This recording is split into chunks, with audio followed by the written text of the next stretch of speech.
Hi, I'm Greg LeBlanc, and I'm here with Kevin Werbach, who is professor of legal studies at the Wharton School at the University of Pennsylvania, and also the author of this book, which I highly recommend, Blockchain and the New Architecture of Trust. Welcome, Kevin. Thanks, Greg.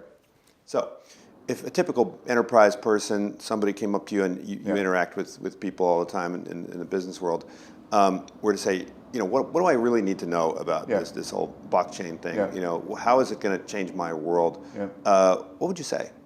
So is there any situation where you have some activity that involves a bunch of different actors, which could well be different companies that are partnering and working together in some sort of business activity, or even different groups within the organization? There's lots of interesting blockchain use cases in the firm because there's different entities within the firm that don't fully trust each other. Do you have any situation like that where those actors have to work together on some common enterprise or some common activity like a supply chain, but don't fully trust each other, aren't willing to say, all right, you maintain the canonical records, I'll trust your data?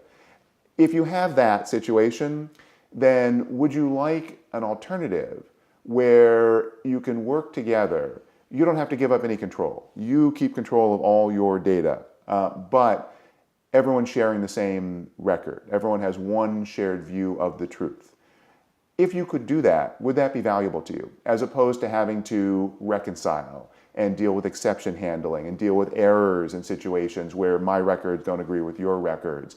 And I'm not sure if I can trust you because I don't have information about, for example, what your receivables are. I've got to go to some third party to find that out, so I don't know if I can give you a loan in a trade finance scenario. Would you prefer a situation where we can all trust in this same common information repository? If that's the case, blockchain is for you. Now that aligns out all the questions about how hard it is to do it in practice, many of which are not technology questions, they're human questions and governance questions, but that's the use case. And that use case is absolutely universal.